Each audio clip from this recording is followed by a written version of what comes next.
missionária Juliana, sou lá no Jardim Santana, na Igreja Dança com Cristo. É um prazer estar aqui com a igreja, para conhecer mais um pouco, né? Que vai estar na glória com a gente. Obrigada pelo convite. Minha pastora foi convidada, mas ela deu uma fugidinha. E foi lançada aqui a minha essa responsabilidade. É uma responsabilidade tão grande, irmãos. Mas estamos aí para fazer o vídeo querido do Senhor. Muitas vezes a gente acha que a gente nem é digno de estar diante da presença do Senhor. Mas o Senhor, Ele conhece o nosso coração.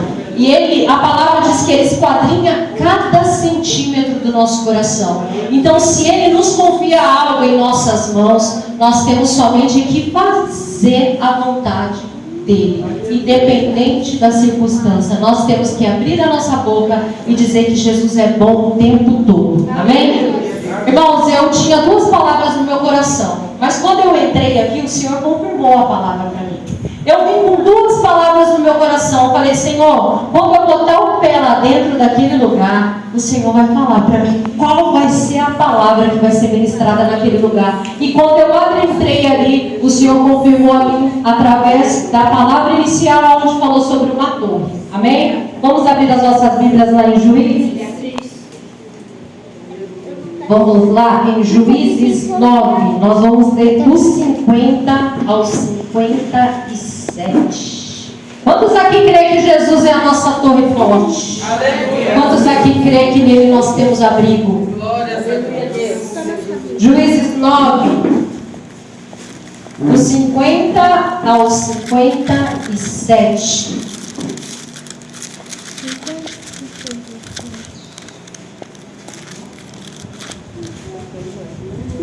Vou ler sem perca de tempo. A morte de Abimeleque. Então Abimeleque foi a Tebes e sitiou-se e a tomou, havendo nela, porém, uma torre forte, aonde homens e mulheres e cidadãos daquela cidade se acolhiam, e fechavam as portas e subiam até a ilha da torre. Abimeleque veio à torre e combateu, e chegou diante a porta e a queimou com fogo. Porém uma mulher lançou um pedaço de pedra sobre a cabeça de Abimeleque e quebrou o seu crânio. Então chamou o seu moço e disse: levanta as suas armas, desembanha e a me mate, pois eu não aceito ser morto por uma mulher. Então ele lhe atravessou a espada e ele morreu. Vendo os homens de Israel Abimeleque morto, foram para o seu lugar. E assim Deus fez com que Abimeleque e o seu mal tinha feito ao seu pai, matando os seus 70 irmãos. 57. Como todo o mal a Siquém tornou-se sobre a cabeça deles, a maldição veio sobre Joatão, filho de Jeriboão, e veio sobre eles. Amém? Somente até aqui. A palavra forte. Glória a Deus.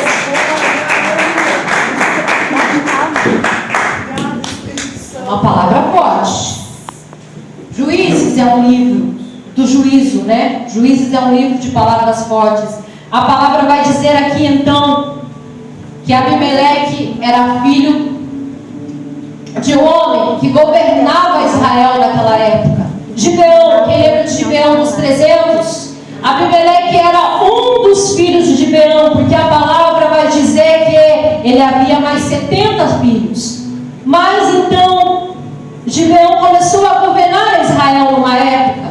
Gibeão era um homem que ele era muito procurado por ele ser um bom líder. Todo bom líder é procurado. Toda pessoa que se destaca, ela é procurada. Só que Gibeão tinha uma consciência plena que ele não almejava o reino. Gibeão tinha consciência que era somente Deus que poderia governar a cidade de Israel.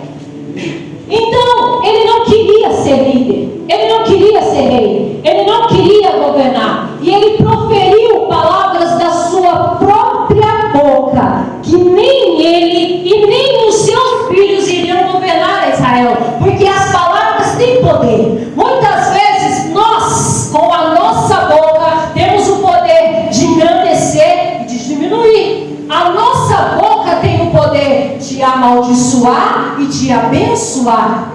E aqui Gibeão proferiu que nem ele e nem os seus filhos iriam governar Israel.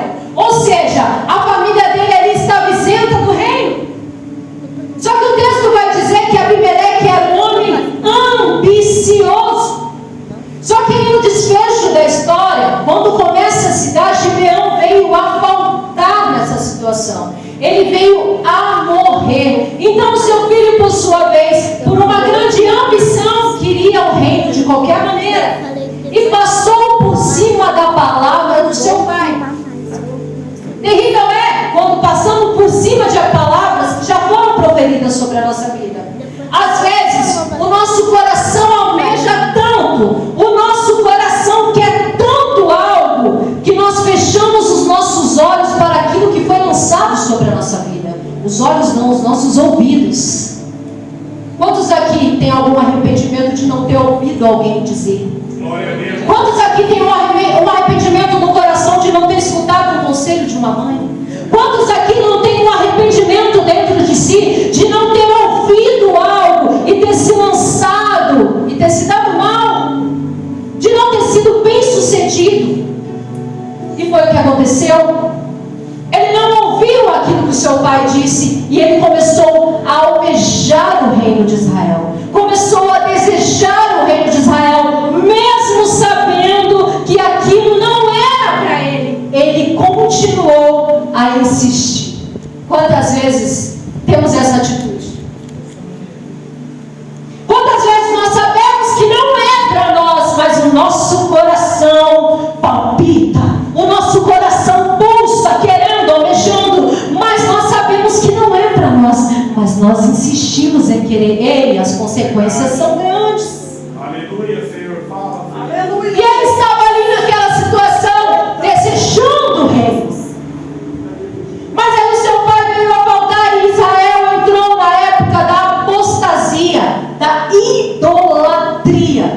Israel foi um lugar onde tinha vários períodos. Israel foi uma terra abençoada, próspera, mas a tendência aqui em Juízes era que Israel decaía conforme o tempo. Por quê? Por causa da desobediência, por causa de uma má administração. Israel era uma cidade que almejava, que chegava no topo, mas por causa de uma má administração, por pessoas que governavam de uma forma errada, Israel veio a se decair.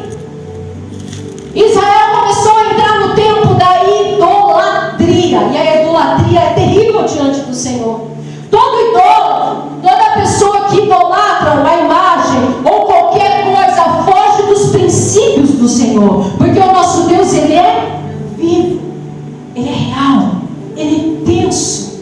Ele não precisa que você idolatre qualquer outra coisa, colocando ele no lugar. Você está me entendendo o que eu estou querendo te dizer?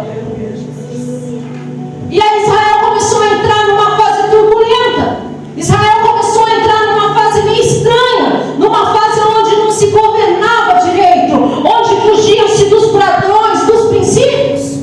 E Abimeleque se aproveitou dessa situação para se autopromover como o rei de Israel. Mas eu vou frisar mais uma vez, não era para ele ser, mas ele queria.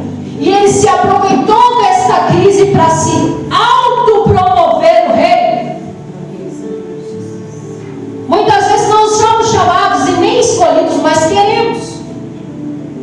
Muitas vezes não é para nós, a promessa não nos cabe, mas nós queremos nos enfiar na promessa, mesmo sabendo que não é para nós, porque na verdade ele sabia que não era para ele, mas o seu coração enganoso almejava aquilo. E o texto vai dizer que ele começa a fazer de tudo para se autopromover o rei de Israel. O texto vai dizer, pastora, que ele manda matar os seus 70 irmãos. Olha aí aonde chega a ganância do ser humano. Ele roubava prata dos altares dos deuses, dos idólatras, e pagavam jagunços, homens, matadores de aluguel, para poder matar os seus irmãos. Ou seja, ele chegou num ponto ali onde ele não queria mais saber de nada. O que interessava ali para ele era o reino de Israel, mesmo sabendo que ele não era para ser rei, ele queria. E o texto vai dizer que ele usa de todas as armas. Ele chegava ali diante dos clãs da cidade, que eram aqueles homens que eram os chefes, eram as pessoas mais velhas, e se autopromovia. Chegava e dizia: olha, o que você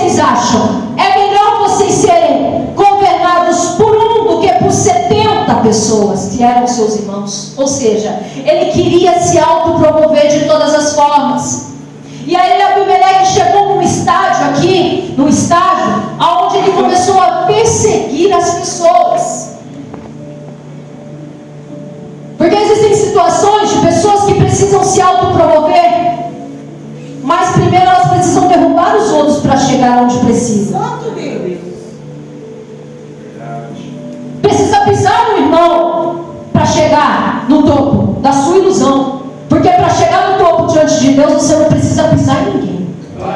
Para chegar no topo diante do Senhor, você não precisa caluniar, você não precisa falar mal, você não precisa bater nas costas e dizer que é amigo, mas na verdade você não é amigo. Para você se autopromover como um rei, um governador da sua casa, do seu ministério, você não precisa dar tapa nas costas de ninguém e falar mal depois. Você precisa somente ter a presença do Senhor. Ei, o Senhor está falando nessa noite aqui nessa igreja. Eu conheço o seu coração.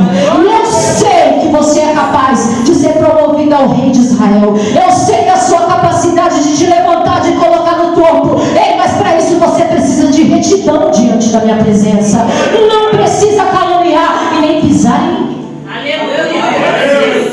Glória a Deus. Graças Só que ele não usava dessa arma. Ele não tinha essa autoconfiança. Ele não acreditava nele. Ele não sabia que ele era capaz. Ei, o Senhor está falando para você. Você é capaz de chegar aonde eu te confiei. Você é capaz de chegar aonde eu quero te colocar. Ei, eu quero de você somente retidão e obediência. Meu Deus. Aleluia, Jesus. E aí ele começou a usar de golpes baixos, de coisas terríveis para se autopromover. E a palavra vai dizer que ele era um homem tão ruim, minha irmã. Abimeleque era um homem tão ruim que ele semeava sal, meu irmão, na terra do povo. Todos aqueles que eram contra ele semeava sal. Ei, quantos são aqueles que semeiam sal no nosso terreno?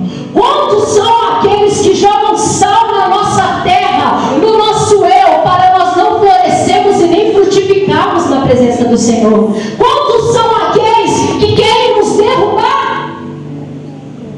E a palavra vai dizer que ele sitiava cidades. O que é sitiar? Sitiar é invadir as cidades.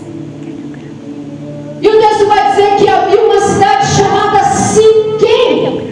E nessa cidade chamada Siquém, ele coagiu o povo de uma forma brutal. E quantas vezes Satanás tem nos coagido? Quantas vezes o inimigo de nossas almas tem nos encurralado em algumas situações? Principalmente nós que servimos ao Senhor. Outrora, quando estávamos no mundo, não éramos perseguidos. Outrora, quando estávamos lá fora, não éramos caluniados. Outrora, quando nós estávamos lá fora, nós não tínhamos um terço do problema que nós temos hoje. Sabe por que é esse problema que vivemos hoje? Porque nós somos escolhidos. Lá em Mateus vai dizer que nós somos o sal da terra. Nós somos a diferença. É por isso que Satanás quer nos coagir. E a palavra vai dizer, meu irmão, que ele chegava na cidade e encurralava o povo. E o povo se escondia dentro de uma torre. Naquela época era comum ter torres fortes no meio da cidade. Precisamos de uma torre forte. A nossa torre forte é Jesus. E naquela época, o abrigo, o seguro, simbolizava uma torre. E o texto vai dizer que ele encurralava o povo dentro daquela torre. E aí o povo se espremia ali, minha irmã, e queria se esconder. Só que o texto também vai dizer que além de encurralar o povo, ele ateava fogo. Olha aí onde vai a maldade. Ele queria ser rei de qualquer forma. Ele queria ser autopromovido a qualquer custo.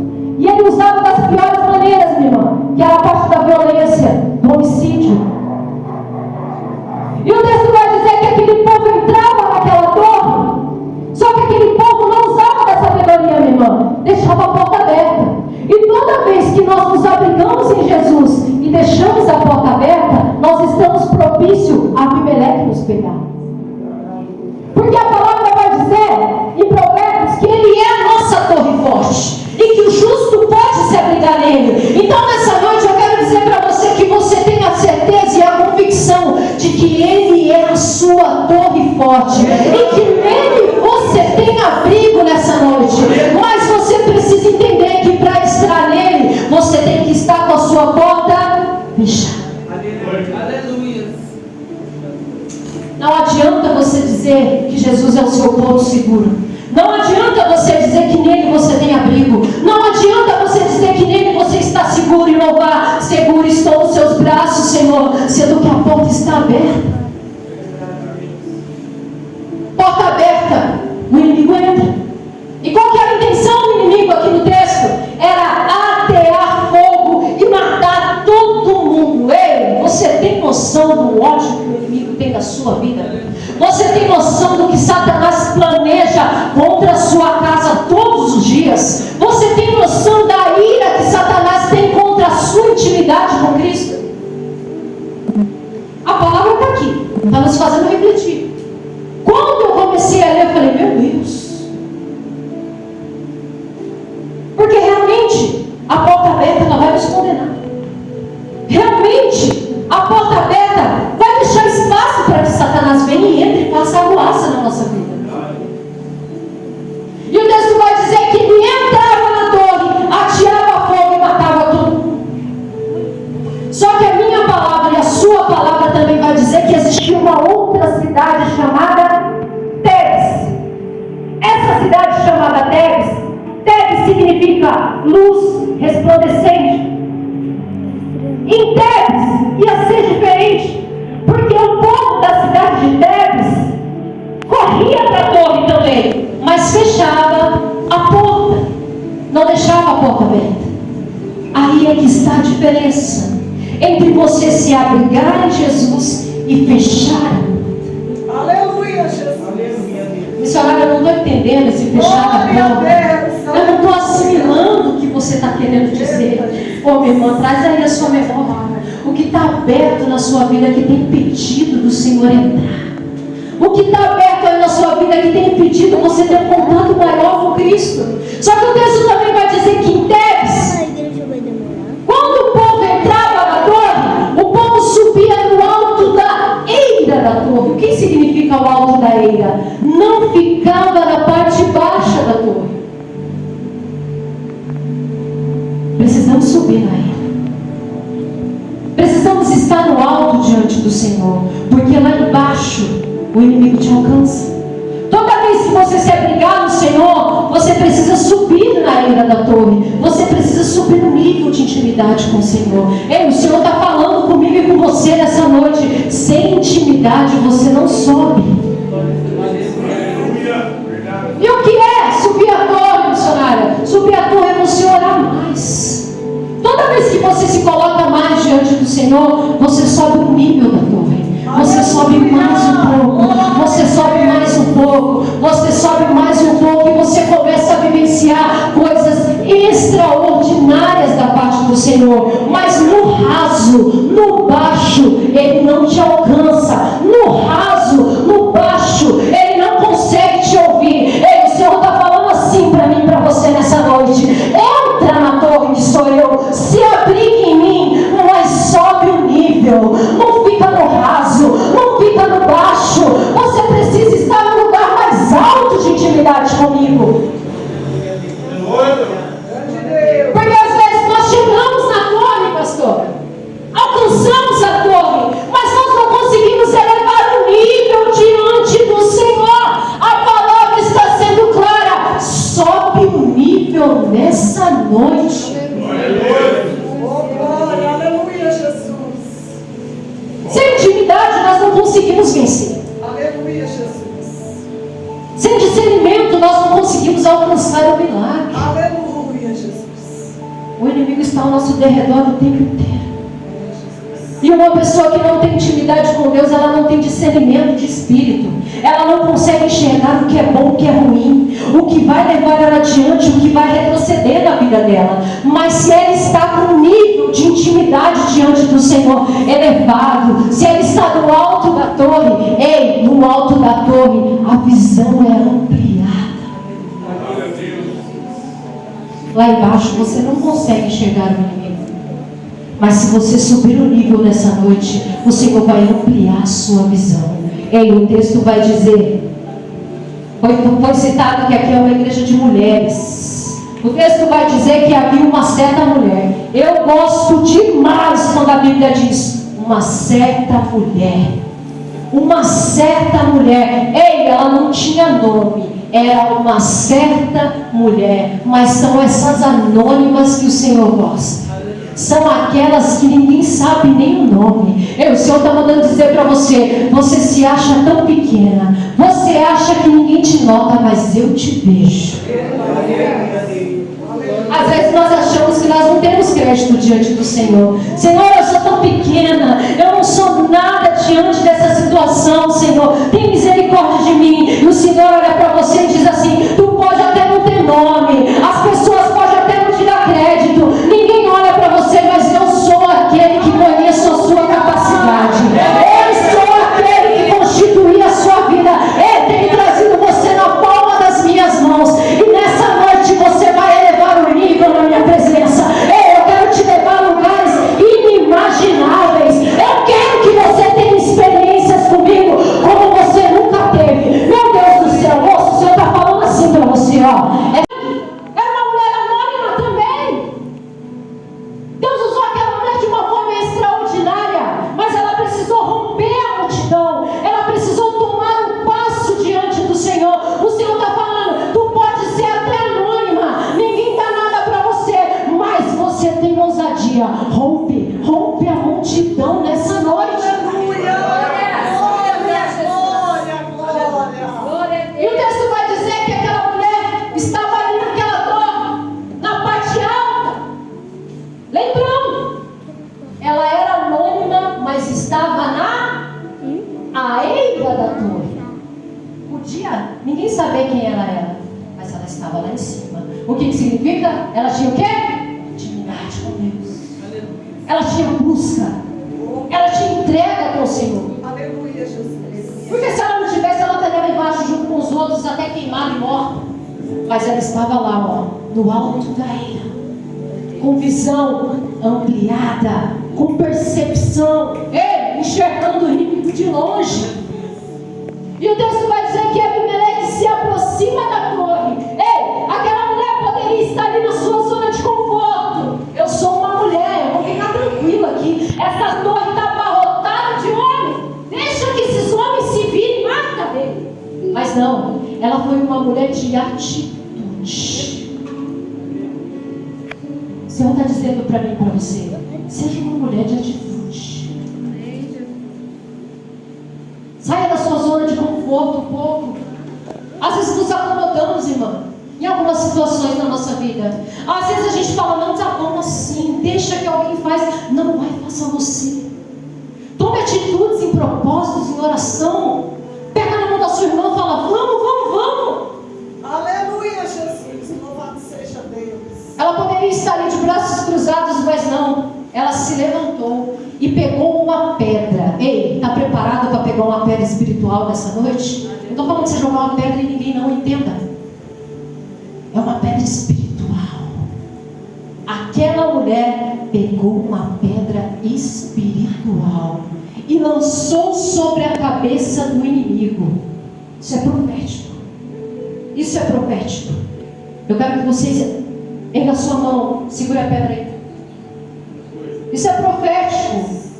O ato profético, ele te leva diante do Senhor. Toda vez que você tem um ato profético, o céu se abre a seu favor. Sabe por quê? Porque a profecia significa coragem. A profecia significa fé. E toda vez que você se coloca num ato de fé, o céu rasga a seu favor. Toda vez que você se coloca num ato de fé, o céu começa a trabalhar sobre a sua vida. E eu quero que você abra a sua boca nessa noite, porque você tem poder sobre a sua boca. O Senhor confiou poder sobre a sua vida.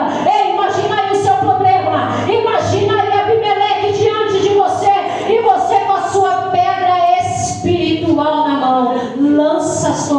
cabeça dele e detona esse problema. Mata esse problema pela fé. Glória a Deus. Aleluia. Aleluia.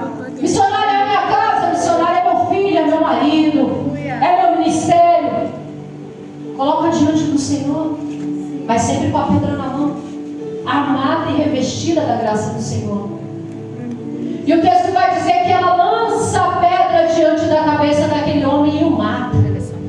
Ei, você tem o poder nessa noite de matar o seu inimigo. Você tem esse poder. A gente não imagina o quanto um ato de fé muda o cenário.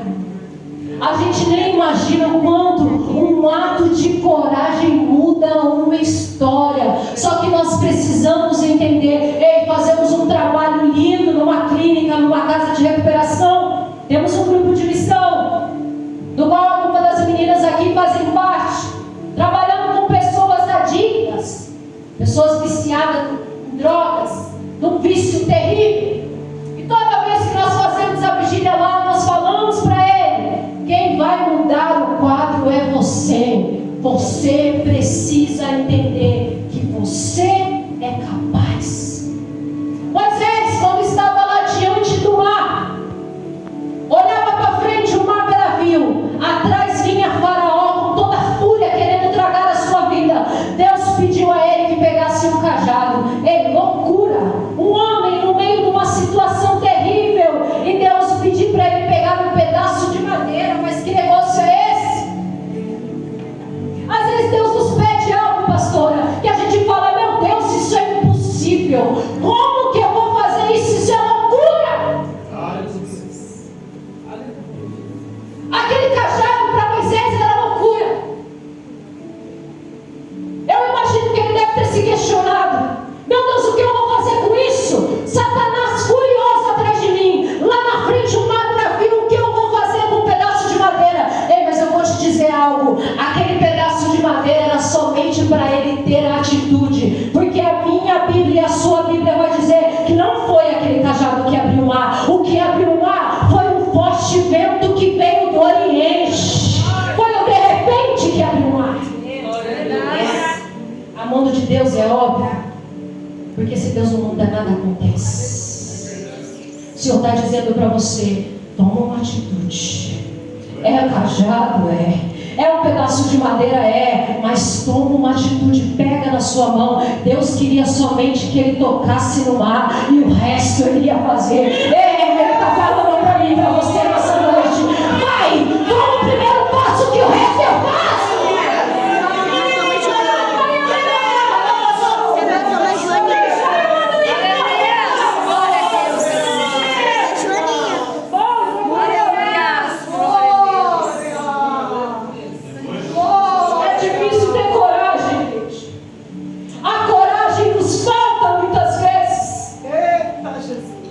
Mas se nós nos levantarmos no meio do caos, como Moisés se levantou, ei, o vento veio do Oriente. Nessa noite basta só um vento para mudar a sua história. Ei, entenda que o de repente de Deus pode acontecer na sua vida e na minha nessa noite. Mas nós precisamos ter coragem, assim como aquela mulher teve coragem de romper a multidão, assim como aquela mulher teve coragem de pegar aquela pedra e lançar no inimigo. É uma questão de coragem.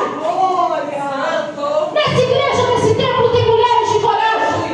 Eu sei que tem. E eu me orgulho em ver mulheres à frente de um ministério. A minha pastora é o maior orgulho para mim. Aleluia, Jesus. Eu me espelho nela. Eita, Jesus. Eu sei o que ela passa. Obrigada, Espírito Santo.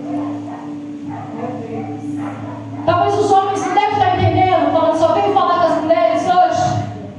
Mas nós merecemos, irmãos, perdoa. A gente merece demais. A Bíblia Sagrada está assim de mulheres que fizeram a diferença. E eu sei que neste lugar existem pessoas que fazem a diferença. E ali ela acabou com aquela situação. Atirou a pedra e matou o inimigo. É uma questão de fé.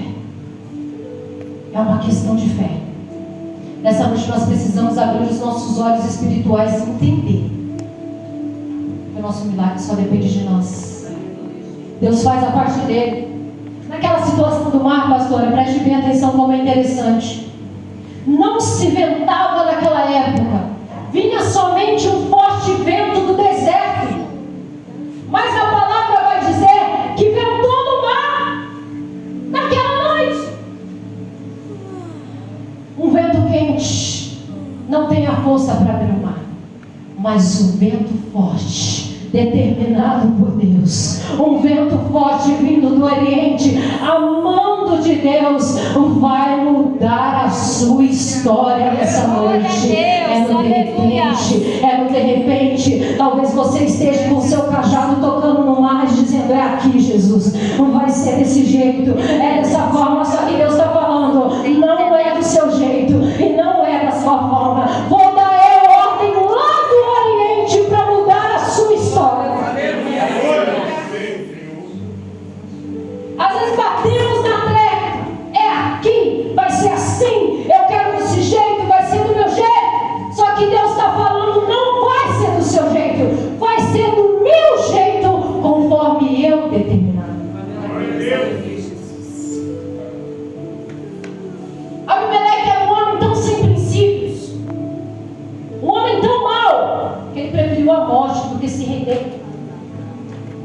Ele preferiu morrer na mão de um soldado com uma espada travada no seu peito do que admitir que foi morto por uma mulher. E mulheres, nós temos um poder tão grande na nossa mão.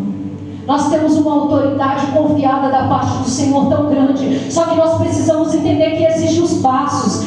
O passo da torre a torre, porta aberta, porta fechada, intimidade, subir o nível. Tudo isso nós temos que guardar no nosso coração. Ele é o nosso abrigo. Ele é a torre forte. Ele é socorro. Ele é abrigo nos dias ruins. Ele é fiel sobre a nossa vida. É verdade. A palavra diz que Ele está ali, ó. Ele é abrigo certeiro sobre nós. Mas nós precisamos entender que se nós corremos para Ele e deixarmos algumas situações em aberto, Ele não consegue nos ajudar. Aleluia, Jesus. Ele não consegue nos confiar a vitória. Mas se nós nos abrigarmos nele, em espírito e em verdade, e fecharmos a porta, o milagre acontece. Aleluia, Acontece. Jesus. Glória a Deus. Satanás não tem autoridade de tocar sobre a sua vida. A palavra diz que Ele te guarda, Ele te livra, Ele te protege.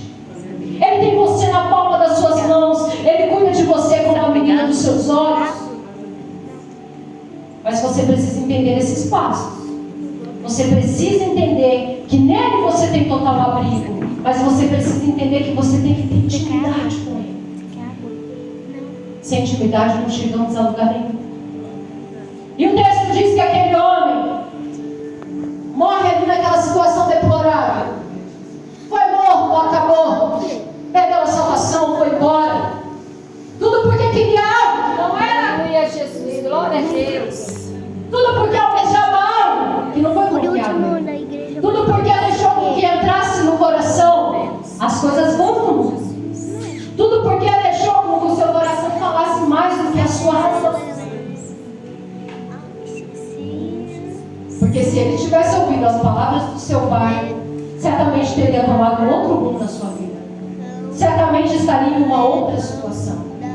Lá na clínica nós dizemos, esses dias eu fiquei sabendo que existe uma reunião lá que chama o dia de dizer aonde dói. Lá na clínica eles se reúnem e começam a expor uns aos outros aonde dói. E aí você imagina os relatos de pessoas que vivenciaram coisas terríveis, que já agrediu pai, mãe, que já machucou, que já perdeu família, já perdeu tudo, já roubou, ou até mesmo já até matou por causa de um vício. Você imagina relatos dessas pessoas dizendo: eu fiz isso, eu fiz aquilo outro. Deve ser emocionante, mas ao mesmo tempo você falar e expor o que você está sentindo é muito bom. E é bom também quando a gente entende que a gente não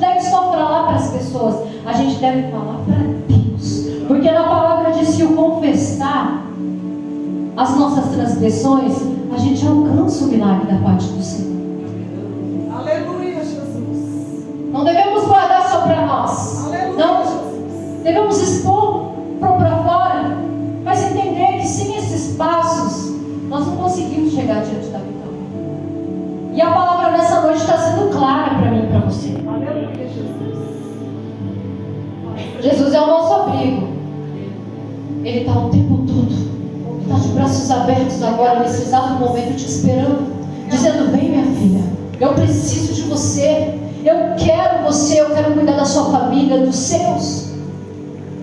Mas vem de verdade. Se coloca de verdade na minha presença. Aleluia, Jesus. Não deixe que o inimigo alcance a sua casa, igreja. Não deixe que Satanás alcance a sua vida. Precisamos entender que Ele é o nosso abrigo. E que nele nós temos a total convicção que nós vamos vencer. Eu quero pedir para você se colocar de pé nesta noite.